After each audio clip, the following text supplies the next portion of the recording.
William Byron really happy yesterday in practice. They hardly touched it. Rudy Fugel, his crew chief, told me so far in this race, just a little bit free. Byron just hit the ball. I think he might have a right rear flat, Kevin. Everyone thought William Byron had the championship locked down until Kansas exposed everything. One race, one teammate, and one brutal twist turned his season into a disaster. What really happened behind the scenes, and how did Byron go from leading the pack to getting completely outplayed? William Byron entered Kansas Speedway as the NASCAR Cup Series points leader, riding high on a season filled with promise. But by the end of the Advent Health 400, his championship hopes took a serious hit. Kyle Larson didn't just win the race, he took over the entire narrative, and with it, the top spot in the standings. What happened on that track flipped the season upside down.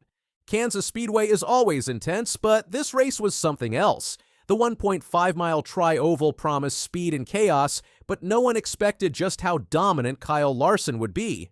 Starting from the pole, he took control immediately. He didn't just lead a few laps, he led 221 out of 267.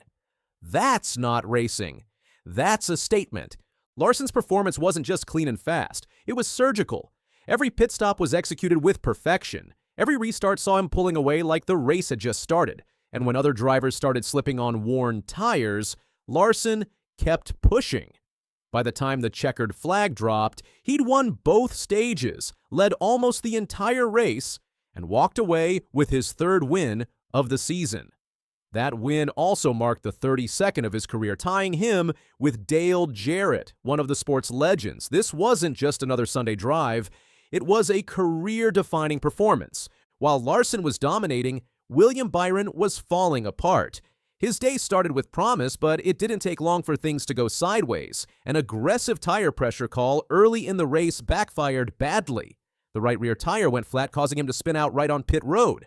That mistake didn't just cost him track position, it set the tone for the rest of the race. Talked about how... 2, 1. Around it goes. With right side damage. Byron struggled to recover. Every time it seemed like he might claw his way back, another setback hit. He eventually limped across the line in 24th place, far from where a points leader should be. And when the dust settled, the damage was clear. Byron had dropped to second in the standings.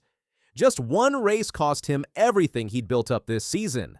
Kyle Larson didn't just take the win, he took the points lead too. With a total of 469 points after Kansas, he now leads the Cup Series. Byron, who managed only 13 points from that rough finish, sits 35 points behind at 434. And hot on their heels, Christopher Bell. His solid second-place finish pushed him to 384 points, quietly making him a serious threat if either of the top two slip again.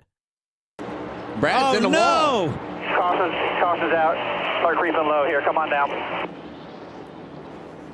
Fluid tire. What makes this shift even more dramatic is the ripple effect across the rest of the field. Drivers like Chase Elliott and Ryan Blaney, who've been playing the long game with consistent results, are now suddenly in the mix. Elliott sits at 378 points, while Blaney's at 362. Kansas didn't just shift the top, it tightened the entire race for the playoffs. One bad race can knock you out. One great race can put you right back in. And Kansas wasn't just dramatic in the Cup Series. The Craftsman Truck Series delivered its own fireworks when Corey Heim came out of nowhere to take the win. He started at the back, but worked his way to the front and ended up leading a race-high 64 laps. He got his chance to win when Ty Majeski, who was leading, ran out of fuel on the final lap. Heim's sixth win of the season didn't just show his skill, it showed how unpredictable racing really is. One moment you're winning, the next, you're coasting to the finish line on fumes. Speaking of disasters, Brad Keselowski had another race to forget. A tire blowout ended his run early, giving him his 5th DNF of the season. That's 5 races where he hasn't even finished. For a former champion, this season has been nothing short of brutal. And it doesn't look like it's getting better anytime soon. Caution's out. Start creeping low here. Come on down. Fluid tire. 4th caution of the day, a blown tire for Brad Keselowski. Back at the top of the standings, Larson's win has changed the tone of the season. It's no longer Byron's title to lose, it's Larson's to win. He's been fast, focused, and relentless. And now that he has the lead, the pressure's on everyone else to catch up. Byron, who once seemed untouchable, now finds himself chasing, and that's a very different kind of pressure. He's going to make it to the line, and Kyle Larson beats Christopher Bell. Great execution all day, pit road. Looking ahead, the next stop is the NASCAR All-Star Race at North Wilkesboro Speedway. It's a non-points event, but the stakes are still high. Every driver wants the bragging rights that come with winning it, but the real test will come after that at the Coca-Cola 600 in Charlotte. That's where points are back on the line, and where Byron needs to bounce back if he wants to stay in the hunt. There's no room for error now. One mistake could cost a season. One bad call could drop a contender straight out of the top 5. And with Larson now running full throttle, everyone else will have to fight just to keep up. William Byron's fall from first wasn't just about one bad day. It was a reminder that in NASCAR, nothing is guaranteed. Every lap matters, every pit stop counts, and no lead is safe. The question now is, can Byron recover before it's too late? Can he learn from what happened in Kansas and come back stronger? Or has Larson taken control for good? The fans have seen this story before, rival teammates going head-to-head. But this season, it's personal. Larson and Byron are both with Hendrick Motorsports. They share a garage, they share a team. But on the track, only one of them can win. And right now, it looks like Larson is the one to beat.